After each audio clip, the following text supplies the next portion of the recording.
తదుపరి సింహరాశి.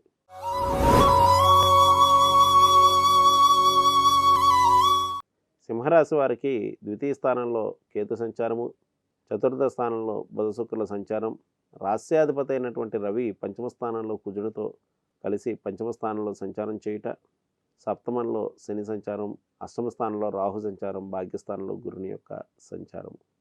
ఈ రాశివారు ఈ వారం కొన్ని ముఖ్యమైనటువంటి నిర్ణయాలు తీసుకుంటూ ఉంటారు. అనవసర కోపావేశాలు పెరుగును. దైవ కార్యక్రమాల్లో పాల్గొంటూ ఉంటారు. ఆర్థికపరమైనటువంటి ఒడిదుడుకులు సంభవించగలవు. గృహోపకరణాలు, వస్తు వాహన మూలకమైనటువంటి ఖర్చులు ఉండగలవు. జీవిత భాగస్వామి యొక్క ఆరోగ్య విషయంలో మాత్రం శ్రద్ధ వహించవలసి ఉండును. ఆకస్మికంగా అనవసర ఖర్చులు ఎక్కువగును.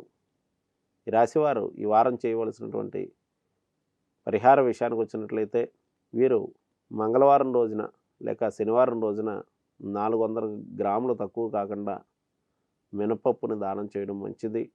అలాగే విష్ణు ఆలయ దర్శనం చేసుకున్నా కూడా వీరికి శుభ ఫలితములు అందగలవు.